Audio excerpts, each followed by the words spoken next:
Hello दोस्तों, welcome to my channel. आज हम एक बहुत ही ज़्यादा इंपॉर्टेंट टॉपिक पढ़ने वाले हैं जो है डायबिटीज़ मेलाइटस। डायबिटीज़ मेलाइटस क्या होता है, तो सबसे पहले हम देखेंगे इसकी कि डेफिनेशन क्या होती है डायबिटीज़ मेलाइटस की। तो इसके डेफिनेशन में क्या है कि ये एक हेटेरोजीनस मेटाबॉलिक डिसऑर्डर है।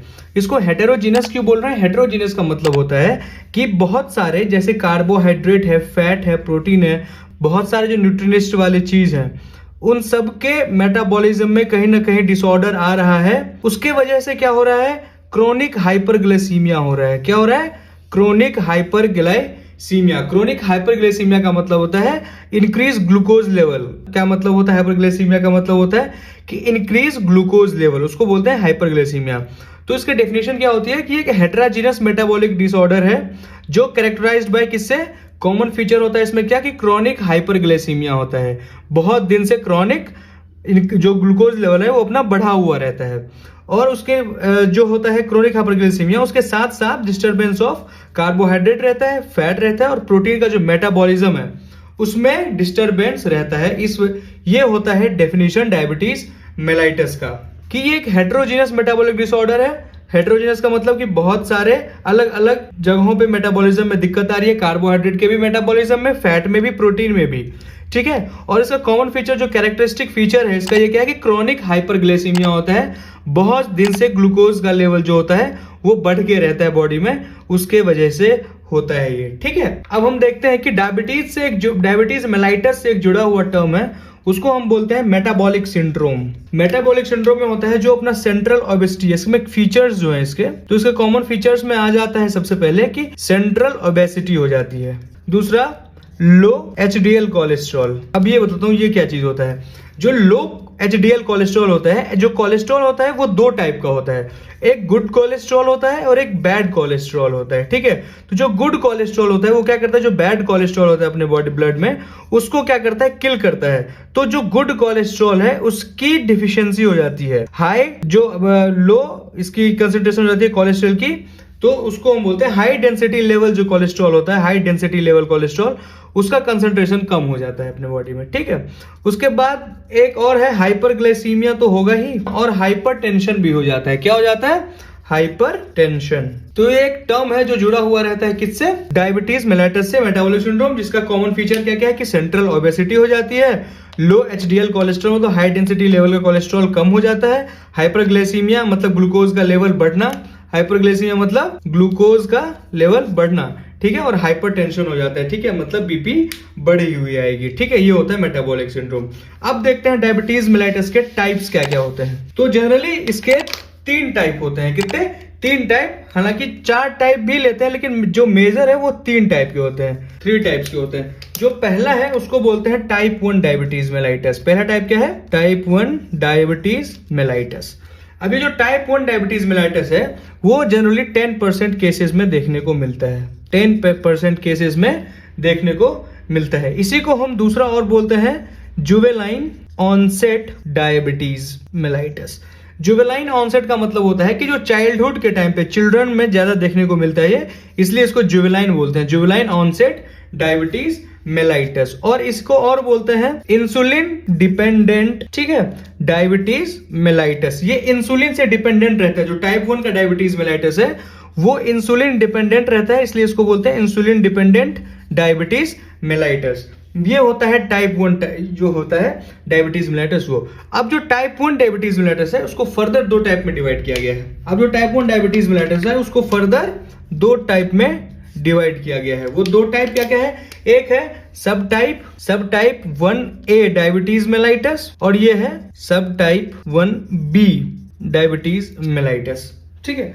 जो सब टाइप 1A डायबिटीज मेलाइटस होता है उसमें इम्यून मीडिएटेड होता है। ये जो सब टाइप 1A डायबिटीज मेलाइटस है ये होता है इम्यून मीडिएटेड। ठीक है। और जो सब टाइप 1B है वो, इसका कोई भी कॉज अपने को पता चला नहीं है अभी तक, इसलिए उसको बोलते हैं इडियोपैथिक। क्या बोलते हैं? इडियोपैथिक। जहां भी इडियोपैथिक लगा हो उसका मतलब कि कॉमन कॉज जो है वो हमको नहीं पता होता है उसका। तो ये इम्यून मीडिएटेड है। इम्यून मीडिएटेड होने में क्या करता है ये कि जो बीटा सेल्स हैं पेनक्रियाज में, बीटा सेल्स जो होते हैं जो इंसुलिन बनाते हैं, ये और इडियोपैथिक जो भी कॉज है वो दोनों इंसुलिन की डिफिशियंसी करवा देते हैं अपने बॉडी में।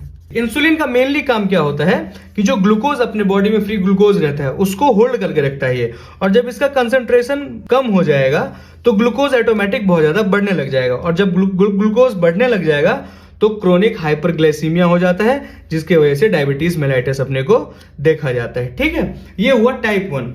अब देखते हैं टाइप 2 डायबिटीज मेलाइटस। जो टाइप 2 डायबिटीज मेलाइटस है वो टोटल 80% केसेस में देखने को मिलता है अपने को।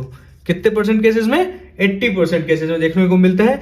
इसी को हम बोलते हैं maturity onset diabetes mellitus. Maturity onset diabetes mellitus मतलब ये ज्यादा यंग एज में या एडल्ट में देखने को मिलता है, इसलिए इसको हम बोलते हैं मैच्योरिटी ऑनसेट डायबिटीज मेलाइटस। ठीक है, और ये इंसुलिन डिपेंडेंट नहीं होता है। जो टाइप 2 डायबिटीज मेलाइटस है वो इंसुलिन डिपेंडेंट नहीं होता है, इसलिए हम इसको बोलते हैं non insulin dependent diabetes mellitus. Non insulin dependent diabetes mellitus बोलते हैं हम इसको। ठीक है, ये होता है टाइप 2 डायबिटीज मेलाइटस। अब देखते हैं टाइप 3 डायबिटीज मेलाइटस जो होता है। जो टाइप 3 डायबिटीज मेलाइटस होता है उसको हम बोलते हैं जेस्टेशनल डायबिटीज मेलाइटस। जो जेस्टेशनल डायबिटीज मेलाइटस है वो 4% वुमेन में देखने को मिलता है, 4% फीमेल में देखने को मिलता है। और ये कब देखने को मिलेगा? 2nd to 3rd ट्राइमेस्टर जब प्रेगनेंसी की चल रही होती है ना, उस टाइम पे 2nd and 3rd ट्राइमेस्टर चलता है। 2nd and 3rd trimester of pregnancy के टाइम में ये अपने को देखने को मिलता है डायबिटीज मेलाइटस का 3rd type, gestational diabetes mellitus. 4% female में होगा, और जब 2nd से 3rd ट्राइमेस्टर चल रहा होगा प्रेगनेंसी का उस टाइम पे देखने को अपने को मिलता है ये। ठीक है, अब देखते हैं जो 4th टाइप है। जो 4th टाइप है कि जो भी इटियोलॉजी बेस्ड है, कॉज के बेस्ड पे, इटियोलॉजी के बेस्ड पे हम डिवाइड करते हैं। जैसे 10% केसेस में देखने को मिलेगा। अब किस किस वजह से हो सकता है ये कि जैसे कोई भी एक्सोक्राइन पार्ट है पेनक्रियाज का, उसमें अगर कोई भी डिजीज हो गया, एक्सोक्राइन पार्ट ही क्या करता है? आइसोलेट ऑफ लैंगर्स बनाते हैं, जो बीटा सेल्स बनाते हैं, बीटा सेल्स जो इंसुलिन बनाता है। ठीक है, अगर इसमें कोई डिजीज हो गया तो बीटा सेल बनेगा नहीं, बीटा सेल नहीं बनेगा तो इंसुलिन नहीं बनेगा, इंसुलिन नहीं बनेगा तो ग्लूकोज को होल्ड करके कोई नहीं रख पाएगा, और जब ग्लूकोज होल्ड करके रह नहीं पाया तो उसका क्रोनिक हाइपरग्लाइसीमिक कंसंट्रेशन बढ़ता चल जाएगा। ठीक है, ये एक कॉज होता है। दूसरा होता है कोई भी ड्रग्स या केमिकल्स, कोई ड्रग या केमिकल जो इंड्यूस कर दे डायबिटीज मेलाइटस को। ठीक है, कोई भी ड्रग्स या अपना केमिकल जो इंड्यूस कर दे डायबिटीज मेलाइटस को, ये एक टाइप हो जाता है। ठीक है, और एक तीसरा टाइप होता है मोनोजेनिक डायबिटिक या डायबिटीज सिंड्रोम।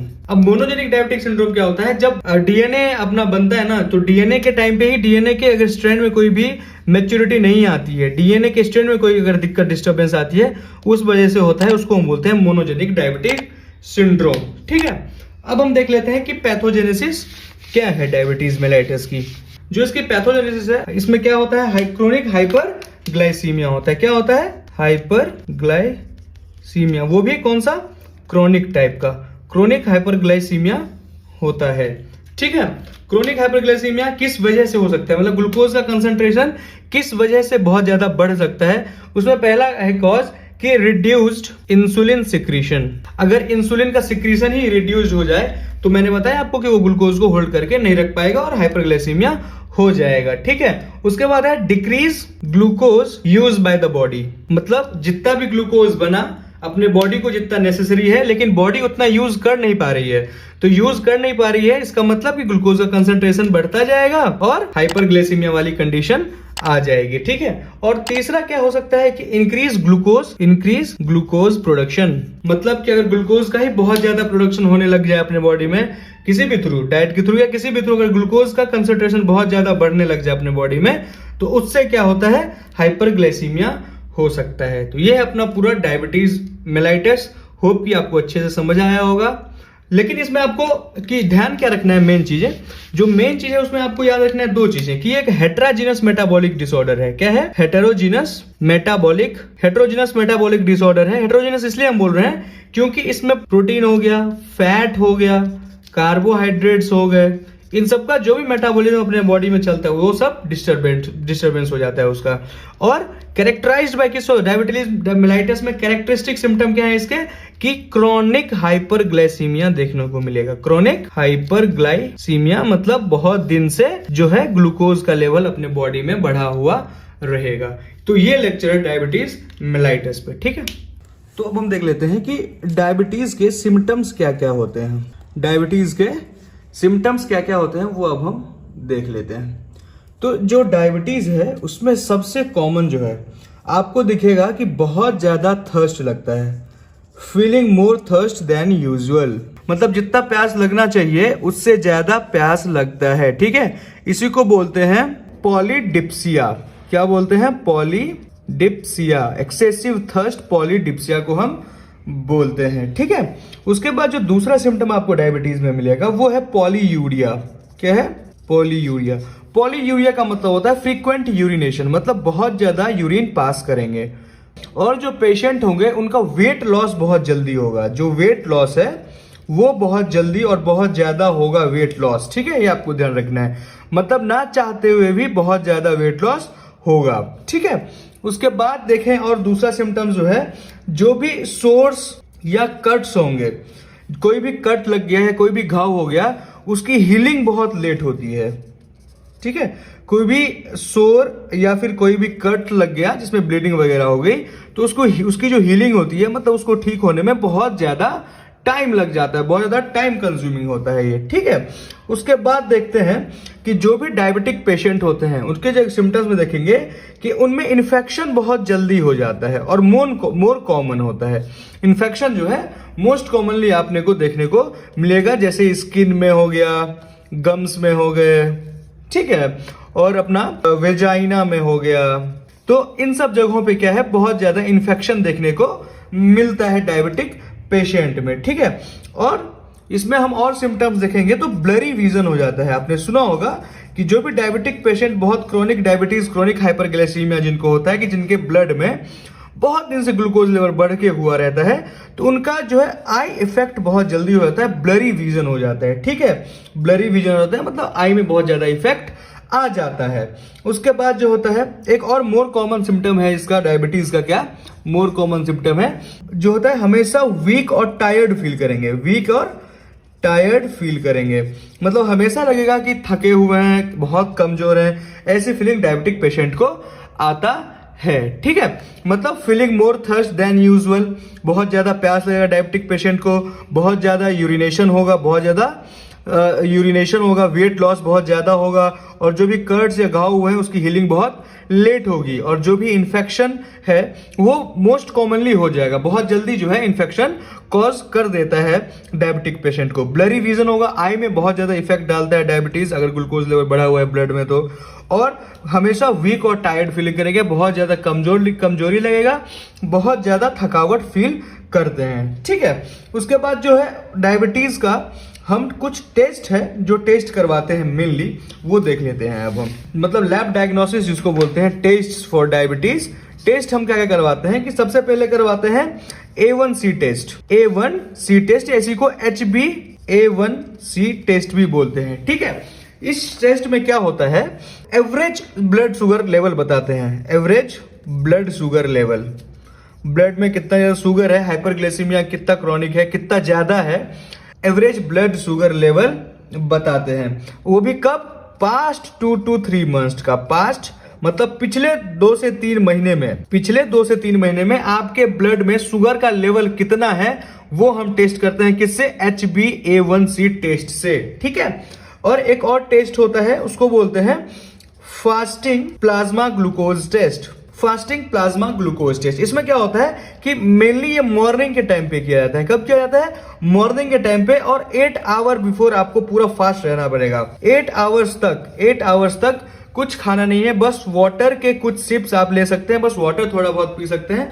बाकी कुछ खाना और पीना नहीं होता है। और एक जनरल टेस्ट जो हर चीज में करवाते ही है, CBC मतलब कंप्लीट ब्लड काउंट करवा लेंगे, उससे पता चल जाएगा कि ग्लूकोज का लेवल कितना बढ़ा हुआ अपने बॉडी में आ रहा है। तो ये टेस्ट है, और भी बहुत सारे टेस्ट है, मेनली यही टेस्ट है जो हम डायबिटीज के लिए करवाते हैं। ठीक है, उसके बाद हम देखते हैं कि ट्रीटमेंट क्या क्या करवा सकते हैं हम डायबिटीज के लिए। जो ट्रीटमेंट है, ट्रीटमेंट में हम क्या क्या करवा सकते हैं, सबसे पहले तो इंसुलिन की थेरेपी देंगे भैया। इंसुलिन थेरेपी तो लगती ही है, इंसुलिन थेरेपी तो हमको देना ही है, क्योंकि इंसुलिन का काम क्या होता है अपने बॉडी में, मैंने बताया आपको, इंसुलिन का काम होता है ग्लूकोज को होल्ड करके रखना, ग्लूकोज को होल्ड करके रखता है ये। लेकिन अगर इंसुलिन की ही डिफिशियंसी होती है तो डायबिटीज मेलाइटस होता है। और जब इंसुलिन थेरेपी देंगे मतलब इंसुलिन का काउंट बढ़ाएंगे तो वो ग्लूकोज को ज्यादा होल्ड करेगा, जिससे ग्लूकोज का लेवल नॉर्मल रहेगा, हाइपरग्लाइसीमिया नहीं होगा, उससे हम डायबिटीज को ट्रीट कर सकते हैं। ठीक है, दूसरा ट्रीटमेंट क्या है कि maintain glucose level, maintain glucose. कुछ ऐसे चीज, ठीक है, कुछ ऐसे चीज डाइट में नहीं लेना है, कुछ ऐसे चीज डाइट में जिसमें ग्लूकोज बहुत ज्यादा हो या शुगर बहुत ज्यादा हो। तो डायबिटीज होने के बाद अपने को क्या है, शुगर या ग्लूकोज वाली चीजें, बहुत ज्यादा कार्बोहाइड्रेट वाली चीजें, ये सब नहीं लेना चाहिए। ठीक है, उसके बाद हेल्थ, मैंने बताया आपको कि हेल्दी आपको रेगुलर एक्सरसाइज करना पड़ेगा, रेगुलर एक्सरसाइज करना चाहिए डायबिटिक पेशेंट को।